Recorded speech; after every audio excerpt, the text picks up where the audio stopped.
This episode is sponsored by Old National Bank. Old National is committed to supporting minority-owned small businesses by helping to expand their access to capital through their Empowerment Small Business Loan Program. Welcome to Black Businesses Matter, a podcast about why Black businesses matter and the benefits of collaborating and advocating for Black businesses to drive impact.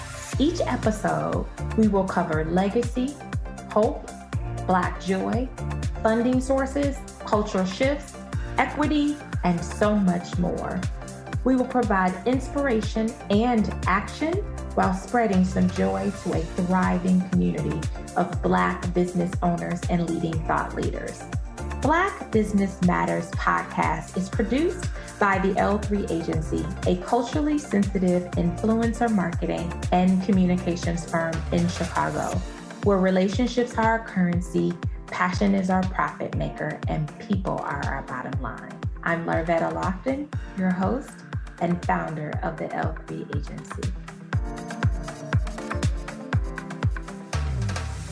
All right, before we get started and learn about all the outstanding and amazing things that Mia is doing right here in Chicago, I want everyone to know, and I certainly want to know, who is Mia as a little girl?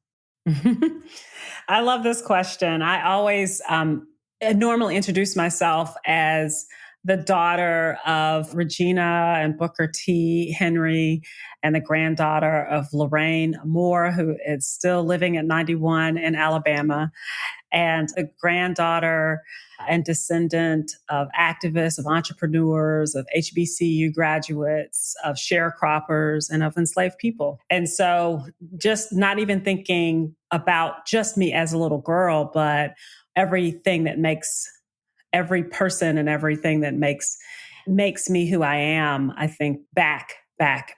And so we don't exist in this vacuum, but as a part of history and a history of our people. And I honor and dedicate all of my work to them. And they raised me. I said, that's awesome. Like literally, Mia, that's absolutely awesome. So were you a history buff growing up? Was that your favorite subject? Yes, I loved history. I didn't love it in school. Because I didn't feel connected to it, but it was really an important part of my household growing up. My family wanted me to know who I was as a Black person in America. And being from the Deep South, and in particular, my mom and my father as well were activists and fighting for civil rights. And my mom desegregated her high school or her 9th grade class and in Gadsden, Alabama. She was trained in Project C. Her church and the home church still in Alabama was a part of the SCLC, the Southern Christian Leadership Conference. So my grandfather had met with King and other people who were part of that. And she wanted me to know those things so I could be proud and know that I was from people who weren't just oppressed, but who resisted. And so that kind of history, yes. The history I was taught at home, I was a buff for that history. When I was taught in school, not so much. I went to different schools with different demographics. We moved around a lot, always in the South. But where I went to high school was majority white. And as I understand it now, pretty conservative. And I remember asking a history teacher who just skipped over the whole continent of Africa and world history. I was like, are we really not getting to this? And she's like, yeah, no, we don't have time. So there wasn't that acknowledgement of Black peoples globally. And in the US history course, the teacher made me do all the teaching, like literally had me do the bulletin board for Black History Month and had me do my reports and everything out loud for the class. She put the burden of teaching about me on me. And so I learned early on that to me, it was going to be part of my responsibility to both learn my history and to teach it. And that's how I actually went to school to become a social studies teacher. I got my graduate degree in education, in the secondary education. And that's how I started work, was as a high school history teacher in Chicago. And I always remember I became a high school history teacher because I didn't like high school history. And I didn't feel like it recognized me and a whole lot of other marginalized and oppressed peoples. So I felt very responsible for bringing that history to life. Mia, you said something, and I think we've heard this, and I've just heard this in other episodes, is like the thing that you hate is the thing that you actually, it becomes your purpose. Do you believe that, Mia? I don't know if I hated it. I don't know. I don't know if I can't say I hated it. I think I was thirsty for it. I was missing it. Okay. And so I would say that about it. The thing that we feel like we're missing we become kind of obsessed with it, with finding it and finding truth in it. But I think the part that you said was that you felt responsible. You felt responsible enough, which is this whole word that we see, corporate social responsibility, right? And we're seeing that in every way from all of our corporations and making sure that there is some level of social responsibility in the work that they do. So I do think that, I don't think that was a new thing. I feel like it's just a thing. It's something that has been a responsibility, I think, for so many, especially within that Black culture. And so let's talk about justice. I love to ask you, for the work that you do, did you experience injustice in the way that we see it? Is there an incident that was traumatizing for you growing up or even just as an adult? Yes. I don't know if there are many people out here doing this type of work, this type of education work in the justice and equity space that haven't had, or anyone who hasn't had some type of shaping pivotal experience. I would say, though, I often think back to my mom in particular, her own sharing. So a lot of people who participate in the civil rights movement do not talk about it, or for whatever, it's some of them, they're so traumatized, they don't really want to talk about it or share it. They haven't processed a lot of it. And that's just activism in general.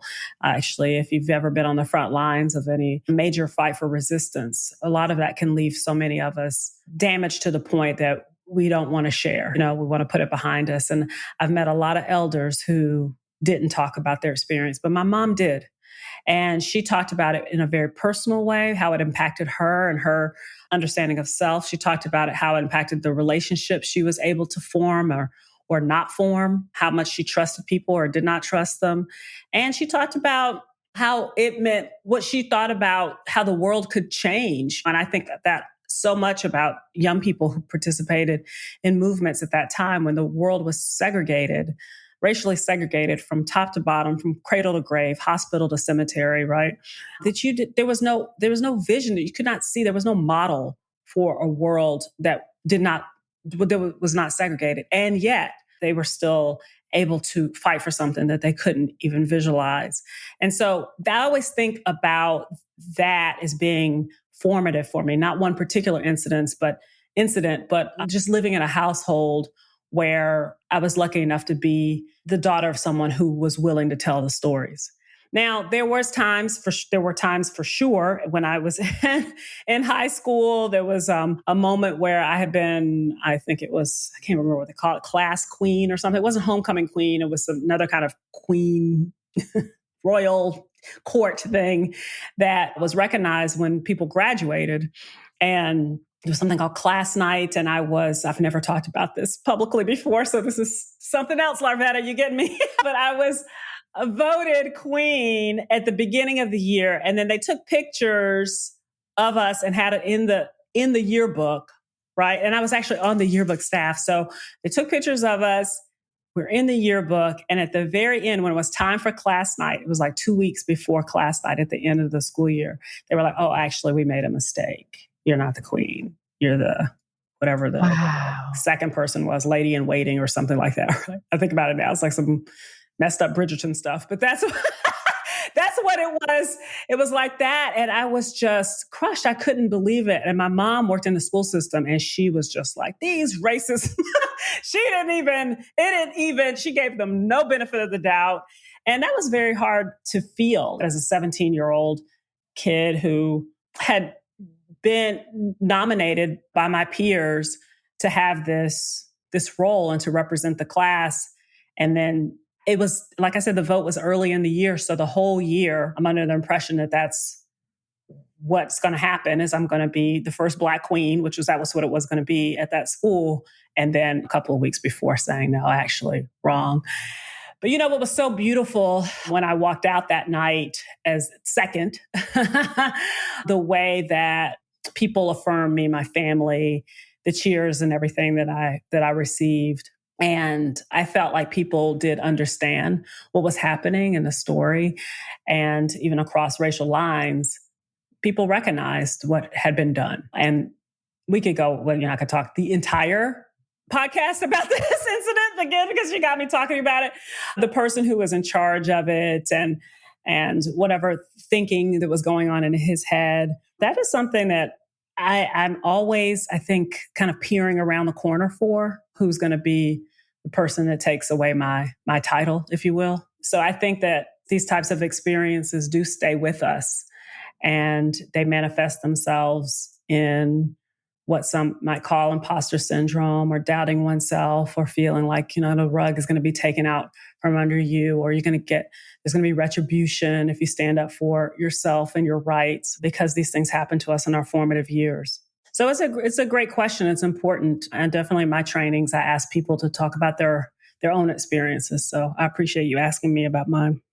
Yeah. And I think it's because we have, to your point, I love it. We oftentimes are not able to share our voice and where those areas happen within our lives. But the one thing that I love that you said was not to minimize what happened, but your family affirmed you and giving you that space to let you know you are still amazing, you are still, and affirming. And so then it just makes me think about the people that don't have that don't are that happens, but they don't have a family that can affirm them. And so I think about that when you said it, because that to me is the thing that so many of these marginalized communities and communities of color lack, that level of affirmation. And so it's important to be able to do that. And so I love, which is why, Mia, we want to talk about Freedom Lifted, because when I saw the name of your company, I said, wow, like really Freedom Lifted, like freedom. It was something that completely resonated within myself. But I also have not, and you talk a bit about, and I want to talk a little bit about equity, because I don't know, and I want to ask you this, Mia, what is equity to you? Because we're seeing this word, it's diversity, inclusion, equity, and I'm hearing it. I work in the marketing business. This word is often presented in our business, and I love it. But you and I both know that years ago, it was minorities. We got to bring minorities. Like it's always a word. And so, and we bring this equity word, and I'm saying to myself, like, we always got a word, but I don't know that everyone really understands equity and what that means when you're dealing with educational institutions, when you're dealing with people of color, and understand this. I want to ask you, what is equity? Oh, yeah, actually, I have a very simple definition for equity, but I think that in this conversation, want to start like I start with any clients that we work with, that we don't start with equity, we start with identity, and we start with power. And we talk about how the many identities that we have, the identity categories that are created, the identity category of race, of gender, sexual orientation, of disability, of language identity. We have many different identities. And we think about the identities, for me being Black and being a cisgendered woman, I think about those things most often, and being a Black woman. I think about those things most often, those identities most often, because they impact my daily decisions. They impact how I interact with people, where I'm going to decide where my kids go to school, how I'm going to dress when I go to the store, my anxieties around being able to get a loan, and how I'm going to be perceived by people, and what barriers might be there. So I'm thinking about those identities, but I don't think about my disability identity. I very often identify as a person without physical disabilities. I don't think about my English language being my first my first language, right? I don't think about my language identity. I don't think about, I'm a cisgendered woman. I'm not a transgender woman. So that part of my gender, I don't think about at all. So there's tons of parts of who I am that I never think about. And it's because the world is set up for me that way. I don't have to think about them. And that's not the case with race and with being a cisgendered woman. The world is not necessarily set up for me. So it's so important, I think, that we do start with a conversation about identities and where we do have, what we talk about, where we have power and where we don't. Because what's top of mind is where we usually do not have power. And that stems from those identity categories. And we know race may be best, that the racial category was created to enforce a social hierarchy, who was going to be on top and who's going to be on bottom. That's why we have the category of race. In this country, it was to decide who would be enslaved and who would not. We have to grapple with identity and power. And we don't necessarily want to talk about identities very often because we don't want to talk about power, right? So I always start there because we all have identities and we all have stories around them. We all have various levels of comfort in even being able to name these different identities that we have.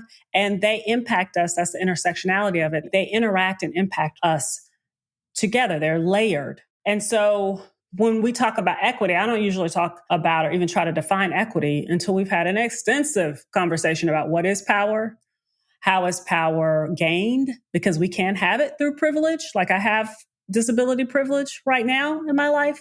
We can have it through privilege, but we also can build power, right? And I wouldn't be here talking to you today if Black people hadn't built power in this country. So we can build power collectively. We can get power through positional power and through different hierarchies that can happen at work, at home, in our places of worship. We can gain power in multiple ways. It's not just through privilege, but understanding what power is, how it can be gained, and how it can be used. And we always talk about it as either used to restrict power from other people or to bring more power to more people. We talk about it as oppression and liberation work. That's the quick and dirty version of our framework. We don't talk at all about equity until people have a very good understanding of power, because I define equity as power no longer being dictated by identity. Wow. Right? And so race is no longer a factor in the amount of power that we have. That's racial equity, right? Gender equity. Gender is no longer a factor in how much power we have. That's gender equity. That's how I define it. I'm sorry. I keep interrupting. No. That is profound. That's what I'm saying. Like, that is profound. And I love that you said equity can't happen until we define identities. And I think that's where, so this idea of corporate responsibility and equity, we can't even have the conversation until we are able to deal with identities. And I think that is powerful, which is why, Mia, you have the company that you have, right? Which is why Freedom Lifted is here in Chicago. And so you serve as the founder for that. And I want for everyone to understand Freedom Lifting is training and consulting and for people. So it is for people and for groups, correct? Yes. For individual people. Okay. And groups. Okay. And I do want to go back though, Mia, you said something because I had never heard it, identifying as sister identity. I mean, you said sister gender. I've never heard that. So can you tell me more about that? Oh, sure. Yeah. It's cisgendered. So CIS-gendered. Yeah. And it just means that I identify with the same gender that I was assigned at birth. Got it. Yeah. Okay. Versus transgender normally means we identify differently, right? Than a different gender than we were assigned at birth. When we were that we were assigned to. Okay. I got it. Okay, guys. You guys heard it here on Black Businesses Matter. We just Thank you for asking. Yeah. Thank you for asking. So let's talk about Freedom Lifted. Now, how long have you had the company? Oh, wow. I've had the company now 12 years, LinkedIn told me recently. The company began, I started it as a civil rights tour company, actually. So I started it while I was still working full-time at a nonprofit in Chicago at the Chicago Freedom School. The Freedom School supports youth-led organizing, and it supported adults who were adult allies to young people doing community organizing. So we did a lot of training and with adults, but also a lot of direct work with young people. And we did that through a historical context because Freedom Schools first started in Mississippi in the 1960s. And so that was our political heritage as an organization. And so we always had history as part of our curriculum and our political education.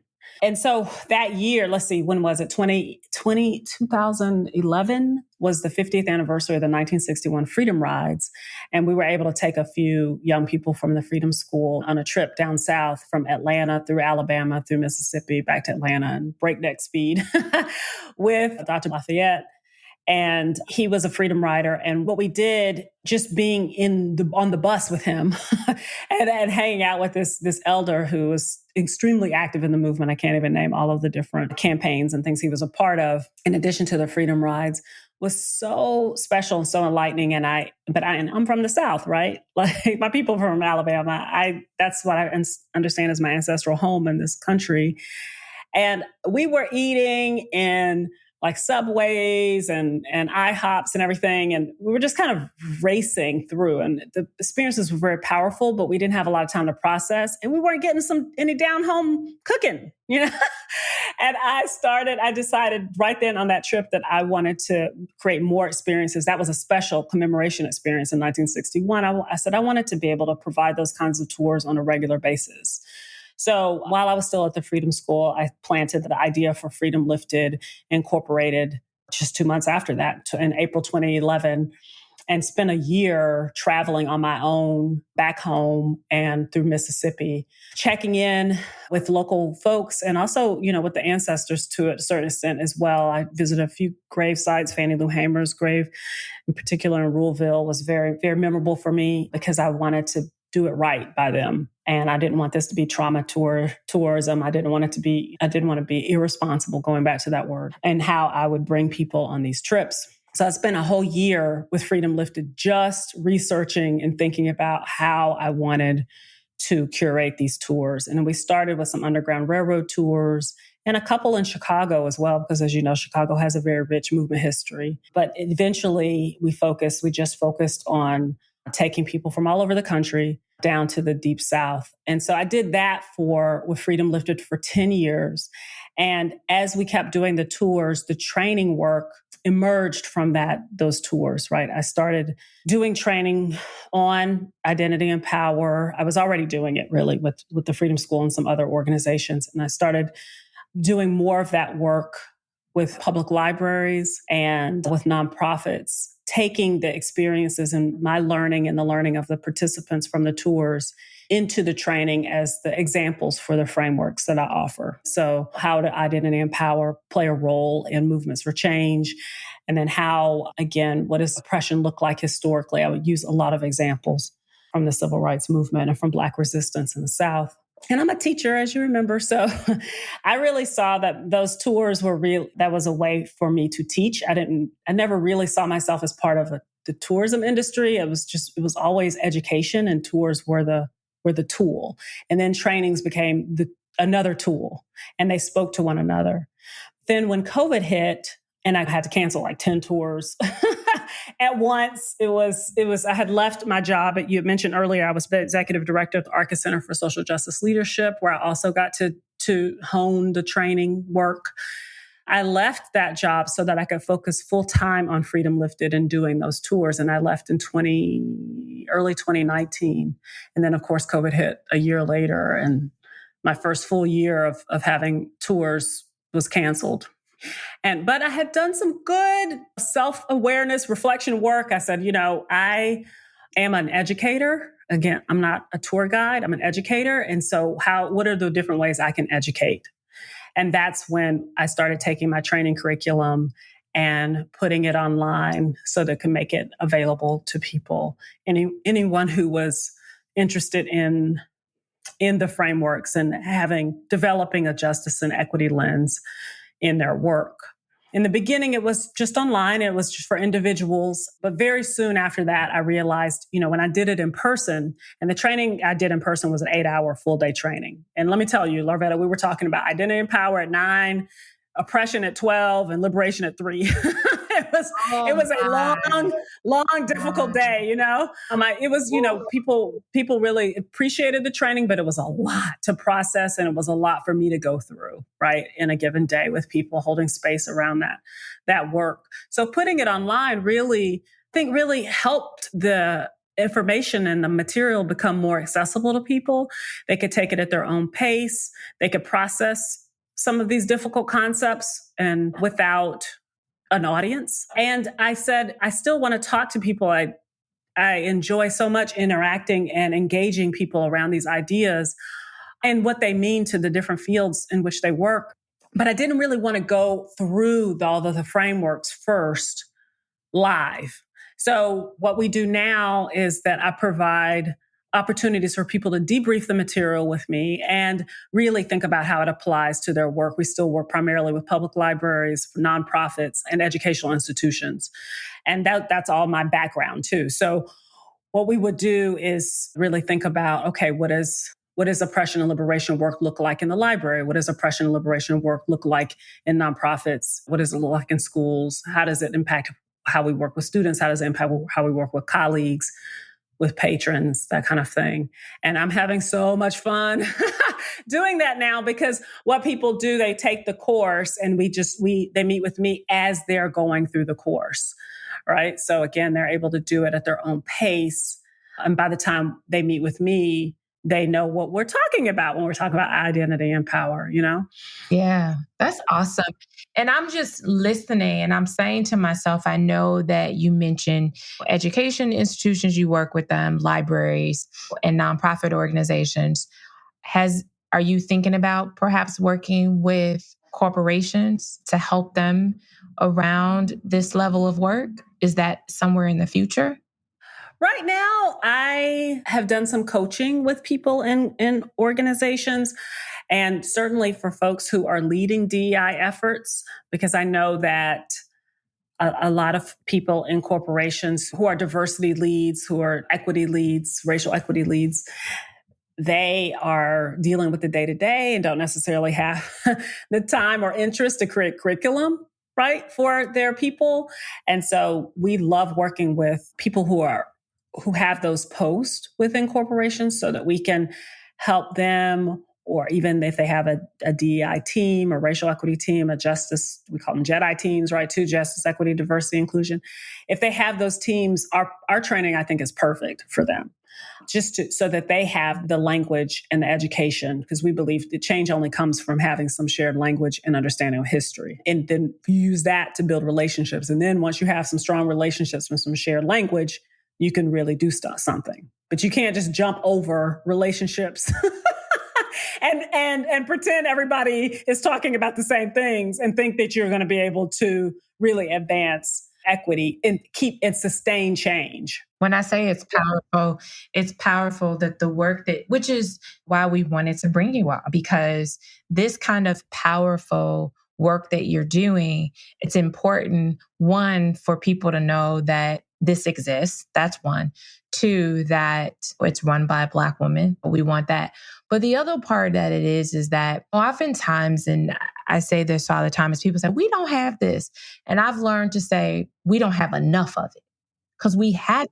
We just don't have enough of it. So it seems as though, we don't have this. And so, I'm careful about that word, because we do, we just don't have enough. So when I think of people, we don't have this work around what you're saying, Gina, we do.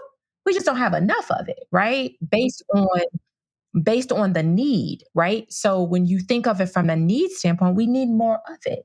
So this is an opportunity to me. This interview is opportunity for people to say, hey, for whatever, I've been thinking about doing something, let's just say similar. We need more of it. And I think that's what made me most attracted to wanting to have you on the show, because I said, wow, this is amazing work. And I want the world to hear about it, because I don't like when we say, I don't know anybody. Yes, you do. It does. It exists. We just got to work hard to find it. And it takes a lot of intentional work. So what I want to do right now, Mia, for everyone that's listening, I want you to give them your website, how they can find you on various platforms. I want you to share that part. Sure. Thank you. And I just want to say thank you again for giving me this opportunity and this platform to share Yeah. my work and all of the work that you do to support Black business owners. It's really important, and I'm really grateful for it. Thank you. So we are at Freedom Lifted. It's Freedom Lifted, LIF is in fish, T is in today, ED. And that's where we are at freedomlifted.com. You can find all our information about trainings there, and also our learning lab. You can go over to our learning lab from that site as well. That's where our online courses are. We have a free online course on understanding identity using a powerful hour activity. And then, of course, we have our main course, Justice at Work, and a few others over there. We're going to be introducing some self-guided coaching courses as well. So that's where we are. And we are on all the socials at Freedom Lifted. So I just want to say this real quick, because I work in the business of marketing.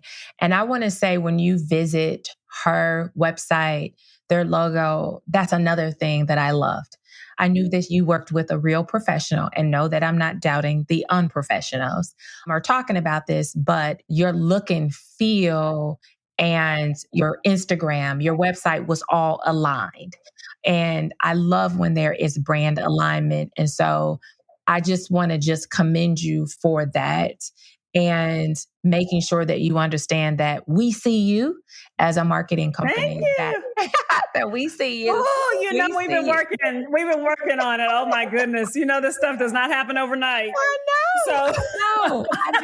I know. Trust me. And you want to hear that. So I just want you to know that it's absolutely beautiful. It certainly aligns to the work that you're doing. There's not a disconnect to it. And that's what we think about when we want people on the show, that we want to make sure that we can share, highlight you, so that people can not only listen, but be able to tap in and connect and do that. So for that, I am just overjoyed that we were able to get you. But just to let you guys know, as you all listen to this episode, she has courses, there's a blog.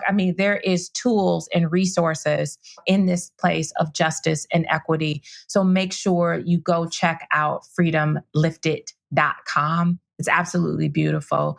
I can say that because I live in the world of brands, and this gives me life when I see it. So I got to call it out. So as we certainly wrap up this interview, and I say it always goes so fast, doesn't it? It always, Mia, when I tell you, I'll be like, oh my gosh, it can't be, where I must hover. And I'm like, it does, because it's just rich information that I love. And so I do want to ask you, and you somewhat started it. So I was like, oh my gosh, I'm going to ask you, why do Black businesses matter?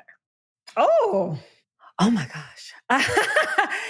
Black businesses are critical for building Black autonomy, having us, in my case, I feel like my business matters, and any other Black-owned business that's trying to advance justice, because I'm able to shape the messaging and the narrative around my story and what I believe has to be part of our vision for change.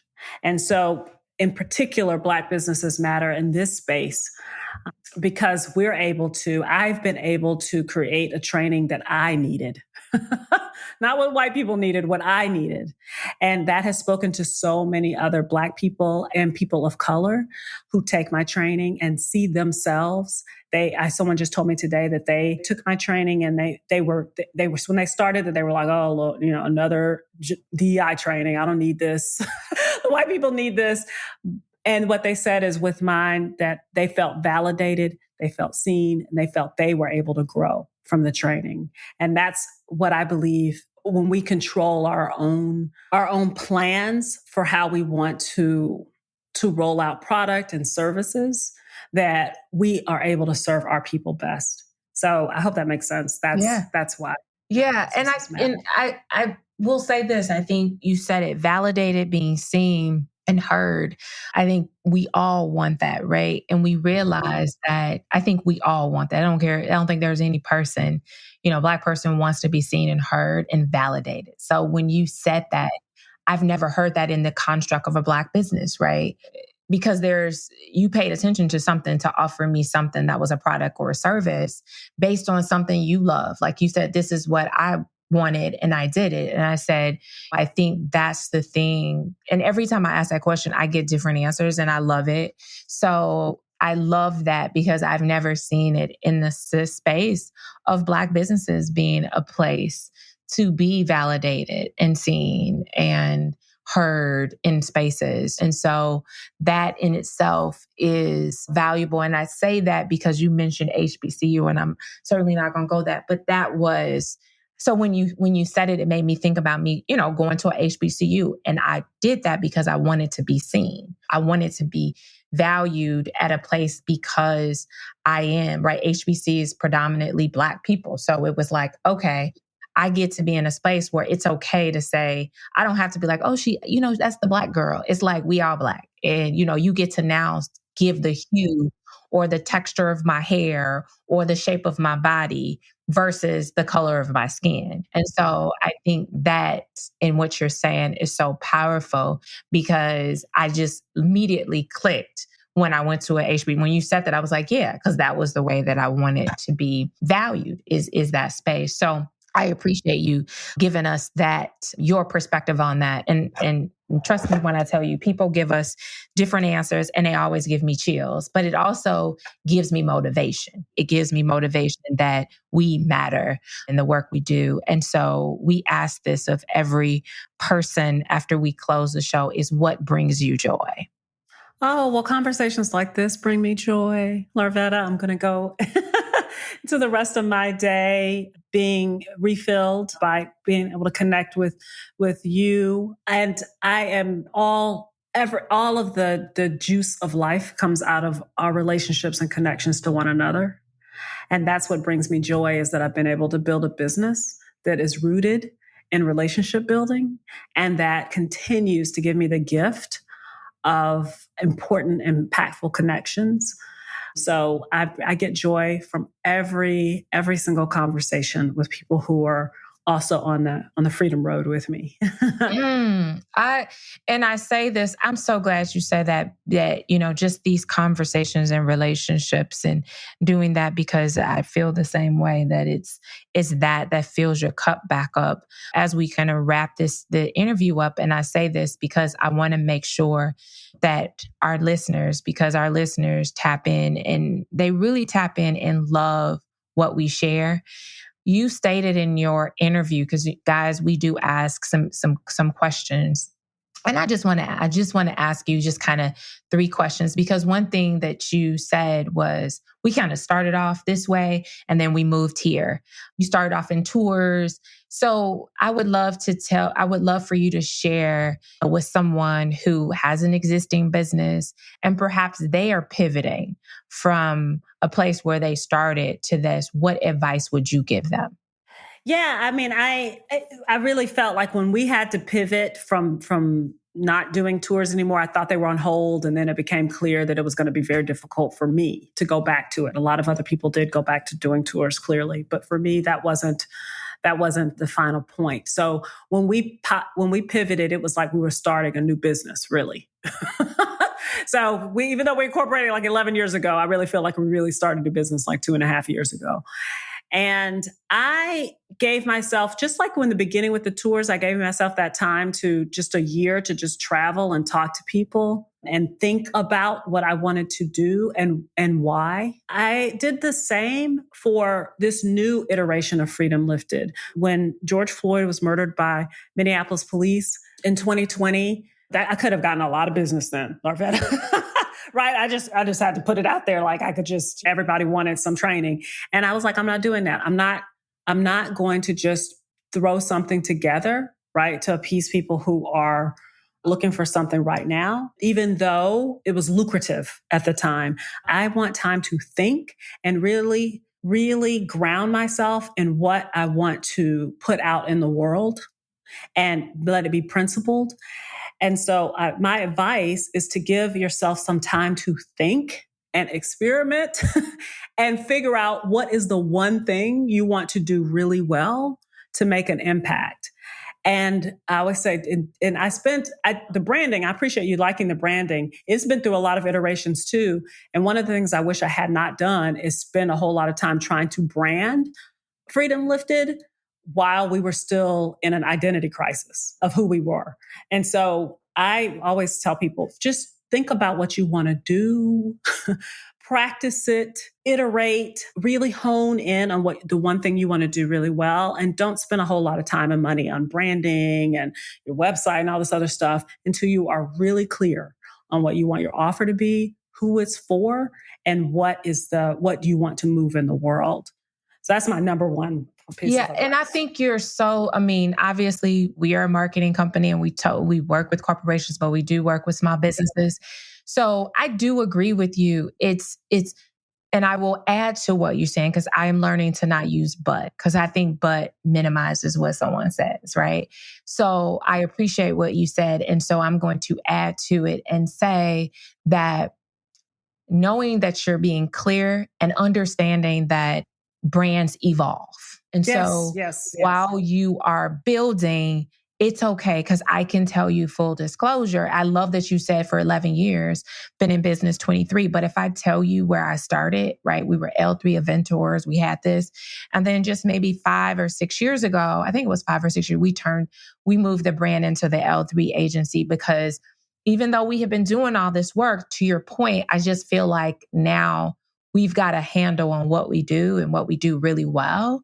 And I think at the time, it made sense then. And I also think it's timing. That time, it made sense. Now is a different time, because I'll tell you something. I've worked with, and I always use these 2 examples. Walmart. Walmart has probably changed their brand, I think 3 times. So knowing that that's normal. So don't feel bad about it either. Don't feel bad, because so many brands, big, small, do that. And that's a form of growth. And so it's positive. And so I just want to add that while I agree, don't spend a whole lot of money when you're not clear. I totally agree. Don't get an attorney. Be clear from that. So totally in a line and making sure that comes across. And so I think that what you said is powerful, but it's one thing that you said, take the time. That's what you said. Take the time and think about it. And so take that time to be able to think about it.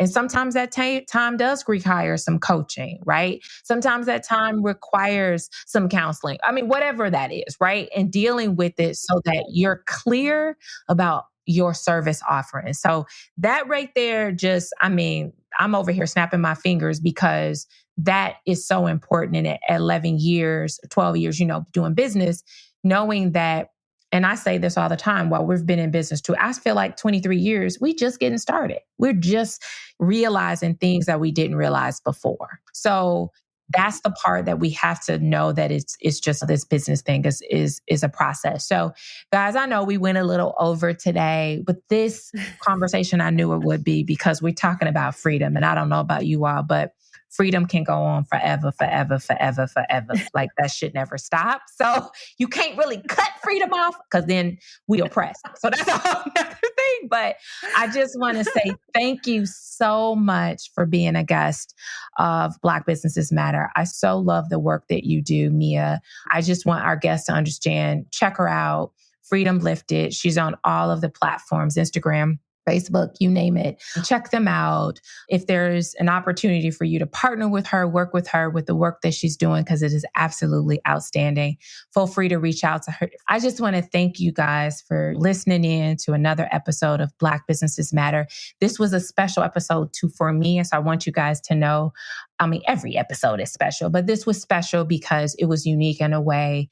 The fact that we're talking about justice, we're talking about equity, and we're not talking enough about how Black businesses are really doing it. And we found someone here in Chicago. So definitely check her out. And thank you for listening to another episode of Black Businesses Matter. This episode is sponsored by Old National Bank. Old National is committed to supporting minority-owned small businesses by helping to expand their access to capital through their Empowerment Small Business Loan Program. Thank you for joining us this week on Black Businesses Matter podcast. Make sure you subscribe to our podcast wherever you listen so you will never miss a show. You can also follow us on social media at the L3 Agency and at Larvetta Speaks. If you love the show, leave a rating so that we can continue to bring you impactful episodes. You can also take the pledge and order our merch at our website at thell3agency.com. THEL3agency.com. Thanks for listening and see you next week.